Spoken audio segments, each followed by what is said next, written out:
വിശദമായ വാർത്തകളിലേക്ക്. ഭോപ്പാലിൽ വഴി തടഞ്ഞ മധ്യപ്രദേശ് സർക്കാരിന്റെ നടപടി ഒരു കാലത്തും ന്യായീകരിക്കാൻ കഴിയാത്തതെന്ന് മുഖ്യമന്ത്രി.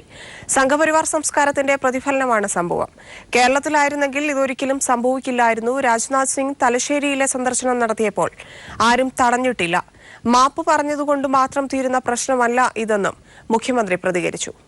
ഇത് ഒരു തരത്തിലും ന്യായീകരിക്കാൻ പറ്റാത്തൊരു നടപടിയാണല്ലോ.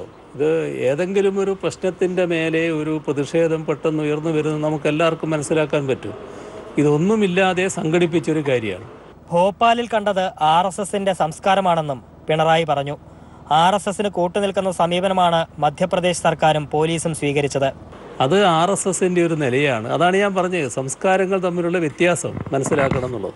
വലിയ സംഘർഷം നിലനിന്നിരുന്ന സമയത്താണ് കേന്ദ്രമന്ത്രിയും BJP നേതാവുമായ രാജ്നാഥ് സിംഗ് കണ്ണൂരിൽ വന്നത്. അന്ന് സംസ്ഥാന സർക്കാരും പോലീസും എല്ലാ സഹായങ്ങളും ഒരുക്കിയത് പിണറായി ഓർമ്മിപ്പിച്ചു. എന്നാൽ നമ്മൾ ഈ കേരളത്തിലെ കാര്യങ്ങളൊന്ന് ആലോചിച്ച് നോക്കി. ഇവിടെ ഏറ്റവും വലിയ സംഘർഷം നിലനിൽക്കുന്ന സമയത്തായിരുന്നു കണ്ണൂരിൽ തലശ്ശേരിയിൽ രാജ്നാഥ് സിംഗ് വന്നത്.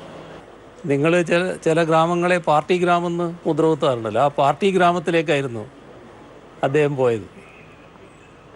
ഒരു പ്രശ്നം ഉണ്ടായില്ല.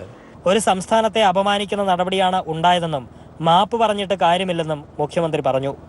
News bureau, Kochi. മുഖ്യമന്ത്രി പിണറായി വിജയനെ ഭോപ്പാലിൽ തടഞ്ഞ സംഭവം അപലപനീയവും പ്രതിഷേധാർഹവുമെന്ന് CPIM പോളിറ്റ് ബ്യൂറോ. BJP ഭരിക്കുന്ന സംസ്ഥാനത്ത് ക്രമസമാധാന നില തകർന്നു എന്നാണ് ഇതിലൂടെ വ്യക്തമാകുന്നതെന്നും PB കുറ്റപ്പെടുത്തി. RSSന്റെ തിട്ടൂരമനുസരിച്ചാണ് മധ്യപ്രദേശ് സർക്കാർ പ്രവർത്തിക്കുന്നതെന്നും PB ചൂണ്ടിക്കാട്ടി. ഇടത് MPമാർ വിഷയം പാർലമെന്റിൽ ഉന്നയിക്കും. ഭോപ്പാലിൽ മലയാളി സംഘടനകൾ സംഘടിപ്പിച്ച പരിപാടിയിൽ പങ്കെടുക്കാൻ കേരള മുഖ്യമന്ത്രി പിണറായി വിജയനെ അനുവദിക്കാതിരുന്ന നടപടി അങ്ങേയറ്റം പ്രതിഷേധാർഹവും അപലപനീയവുമാണെന്ന് CPIM പോളിറ്റ് ബ്യൂറോ പ്രസ്താവനയിലൂടെ വ്യക്തമാക്കി. മധ്യപ്രദേശിൽ RSS ആണ് ഭരണം നിയന്ത്രിക്കുന്നത് എന്നതിന്റെ ഉദാഹരണമാണ് ഭോപ്പാലിൽ കണ്ടത്. മറ്റൊരു സംസ്ഥാനത്തെ മുഖ്യമന്ത്രിക്ക് ആവശ്യമായ സംരക്ഷണം പോലും ഏർപ്പെടുത്താൻ കഴിയാത്ത വിധം BJP ഭരിക്കുന്ന സംസ്ഥാനത്ത് ക്രമസമാധാന നില തകർന്നിരിക്കുന്നുവെന്നും PB ചൂണ്ടിക്കാട്ടി. പിണറായി വിജയനുമായുള്ള കൂടിക്കാഴ്ചയ്ക്ക് മധ്യപ്രദേശ് മുഖ്യമന്ത്രി തയ്യാറാകാതിരുന്നത് കൂടി കൂട്ടിവായിച്ചാൽ എല്ലാം ആസൂത്രിത പദ്ധതിയുടെ ഭാഗമാണോ എന്ന് സംശയിക്കേണ്ടി വരുമെന്ന് PB അംഗം MA ബേബി പറഞ്ഞു. സാധാരണഗതിയിൽ ഒരു സംസ്ഥാന മുഖ്യമന്ത്രി മറ്റൊരു സംസ്ഥാനം സന്ദർശിക്കുമ്പോൾ അവിടുത്തെ മുഖ്യമന്ത്രിക്ക് സമയവും സൗകര്യവും ഉണ്ടെങ്കിൽ അവർ പരസ്പരം കാണുക എന്നുള്ളത് നമ്മുടെ ഇന്ത്യയിലെ ഒരു ജനാധിപത്യ രാഷ്ട്രീയ പ്രവർത്തന സംസ്കാരത്തിൻ്റെ ഭാഗമാണ്. അത്തരത്തിൽ മധ്യപ്രദേശ് മുഖ്യമന്ത്രിയെ കാണുന്നതിനുള്ള പരിപാടിയും ഉണ്ടായിരുന്നു. എന്നാൽ ചില അസൗകര്യങ്ങൾ പറഞ്ഞുകൊണ്ട് മധ്യപ്രദേശ് BJP മുഖ്യമന്ത്രി ആ സന്ദർശനവും ഒഴിവാക്കുകയാണ് ചെയ്തത്. ഇതിൽ നിന്നും ഇത് ആസൂത്രിതമായ ഒരു പദ്ധതിയുടെ ഭാഗം തന്നെയാണോ എന്നുള്ള സംശയം കൂടി ജനിക്കുന്നുണ്ട്. ഇതര സംസ്ഥാനങ്ങളിലെ ഭാഷാ ന്യൂനപക്ഷങ്ങളുടെ അവസ്ഥ കൂടിയാണ് സംഭവത്തിലൂടെ വ്യക്തമാകുന്നതെന്നും MA ബേബി പറഞ്ഞു. വിഷയം പാർലമെന്റിൽ ഉന്നയിക്കാനാണ് ഇടത് MPമാരുടെ തീരുമാനം. M Santhosh, news bureau, Delhi. ഭോപ്പാലിൽ മലയാളി സംഘടനകളുടെ പരിപാടിയിൽ പങ്കെടുക്കാൻ കേരള മുഖ്യമന്ത്രി പിണറായി വിജയനെ അനുവദിക്കാതിരുന്ന നടപടിയിൽ പ്രതിഷേധിച്ച് കേരളത്തിലുടനീളം പ്രകടനങ്ങൾ. കേരളീയരുടെ ആത്മാഭിമാനത്തെ വ്രണപ്പെടുത്തിയ നടപടിയെന്ന് കോടിയേരി പ്രതികരിച്ചു. മധ്യപ്രദേശ് സർക്കാരിനെ തന്നെ നാണക്കേടെന്ന് ഉമ്മൻചാണ്ടിയും പ്രതികരിച്ചു. മലയാളി സംഘടനകളുടെ പരിപാടിയിൽ പങ്കെടുക്കാനെത്തിയ കേരള മുഖ്യമന്ത്രി പിണറായി വിജയനെ ഭോപ്പാലിൽ പോലീസ് തടഞ്ഞതിനെതിരെയാണ് സംസ്ഥാന വ്യാപകമായി CPIM നേതൃത്വത്തിൽ പ്രതിഷേധ പ്രകടനങ്ങൾ നടന്നത്.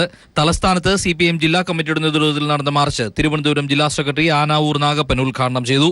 മുഖ്യമന്ത്രിയെ തടഞ്ഞത് ജനാധിപത്യത്തെ അട്ടിമറിക്കുന്ന നടപടിയാണെന്നും ഇതിന് BJPക്ക് കേരള ജനത തിരിച്ചടി നൽകുമെന്നും അദ്ദേഹം പറഞ്ഞു. കേരളത്തിലെ മുഖ്യമന്ത്രിയെ ഭോപ്പാലിൽ സംഭവിച്ചപ്പോ സ്വാഭാവികമായും അവിടുത്തെ ഗവൺമെന്റിന്റെ പരാജയമാണ്. കേരളത്തിലെ ജനങ്ങൾക്ക് വമ്പിച്ച പ്രതിഷേധം ഉണ്ടാകുന്നതാണ്. കേരളത്തിലെ ജനങ്ങളെ ഒട്ടാകത്തിന് അപമാനിക്കുന്ന നടപടിയാണ് ഇവിടെ സ്വീകരിച്ചത്.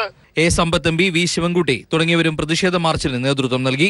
രാഷ്ട്രീയ വിയോജിപ്പുള്ള മുഖ്യമന്ത്രിയെ തടഞ്ഞത് കേരളീയരുടെ ആത്മാഭിമാനത്തെ വ്രണപ്പെടുത്തുന്ന നടപടിയാണെന്നും ഒരു ഖേദപ്രകടനം കൊണ്ട് തീർക്കാവുന്ന കാര്യമല്ലെന്നും CPIM സംസ്ഥാന സെക്രട്ടറി കോടിയേരി ബാലകൃഷ്ണൻ അഭിപ്രായപ്പെട്ടു.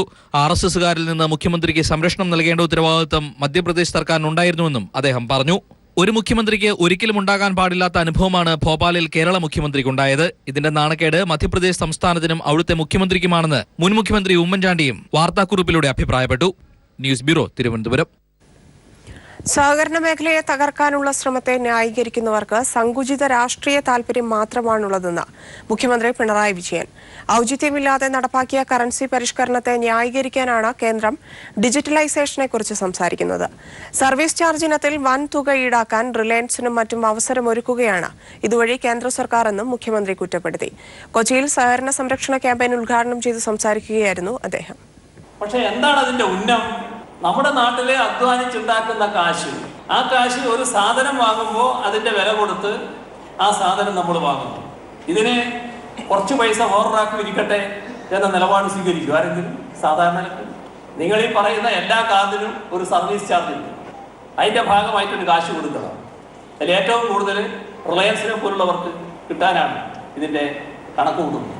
അങ്ങനെയുള്ളവരെ തടിപ്പിക്കാനുള്ള വശമാണിപ്പോൾ ചിലർ ആലോചിച്ചുകൊണ്ടിരിക്കുന്നത്. സഹകരണ ബാങ്കുകളിലെ നിക്ഷേപത്തെ ചോർത്തിയെടുക്കാനുള്ള ചിലരുടെ ശ്രമമാണ് കുപ്രചരണത്തിനു പിന്നിൽ. സഹകരണ ബാങ്കുകൾക്ക് ഒന്നും മറച്ചുവെക്കാനില്ലെന്നും KYC പാലിക്കാൻ തയ്യാറാണെന്നും പിണറായി വിജയൻ പറഞ്ഞു. നോ യുവർ കസ്റ്റമർ അല്ലേ, അത് പൂർണ്ണമായി സഹകരണ മേഖല പാലിക്കുന്നു. അത് പാലിക്കുന്നതിന് ഒരു പ്രയാസവും സഹകരണ മേഖലയ്ക്കില്ല. അപവാദ പ്രചരണങ്ങൾക്കെതിരെ 1 മാസം നീണ്ടു നിൽക്കുന്ന ക്യാമ്പയിൻ ആരംഭിച്ചു. സഹകാരികളും ജീവനക്കാരും വീടുകൾ സന്ദർശിച്ച് പ്രചരണം നടത്തും. മന്ത്രി കടകംപള്ളി സുരേന്ദ്രൻ, ഇടതുവലതു മുന്നണി നേതാക്കൾ, മുൻ മന്ത്രി KM മാണി തുടങ്ങി ഒട്ടേറെ പ്രമുഖർ ചടങ്ങിൽ പങ്കെടുത്തു. News bureau, Kochi.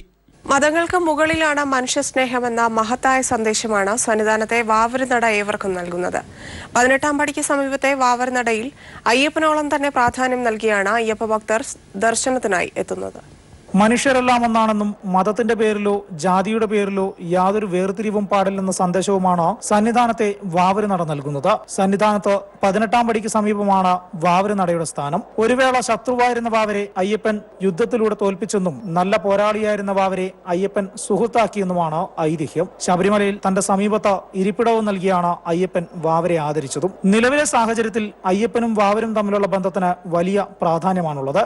ഇന്ന് ലോകത്തിൽ നടക്കുന്ന എല്ലാ ദോഷവശങ്ങൾക്കും വേണ്ട ഒരു പരിഹാര മാർഗമായിട്ട് ജാതിയോ മതമോ ഭേദവും ഇല്ലാത്ത രീതിയിൽ മനുഷ്യ സമൂഹം ഇവിടെ എത്തിക്കൊണ്ടിരിക്കുകയാണ്. തീർച്ചയായിട്ടും തീവ്രമായിട്ടുള്ള ചിന്താഗതികളോ തീവ്രമായിട്ടുള്ള ചിന്താമാറ്റുള്ള ഭാഗങ്ങളോ നാം ചിന്തിക്കാതെ നാം ഒന്നാണെന്ന് മനസ്സിലാക്കുക. അയ്യപ്പ ദർശനത്തിനെത്തുന്നവർ വാവരുസ്വാമിയെയും വണങ്ങിയാണ് സാധാരണ മലയിറങ്ങാറുള്ളൂ. പൂജിച്ച അരിയും കുരുമുളകും ഭസ്മവുമാണ് ഇവിടുത്തെ പ്രധാന പ്രസാദം.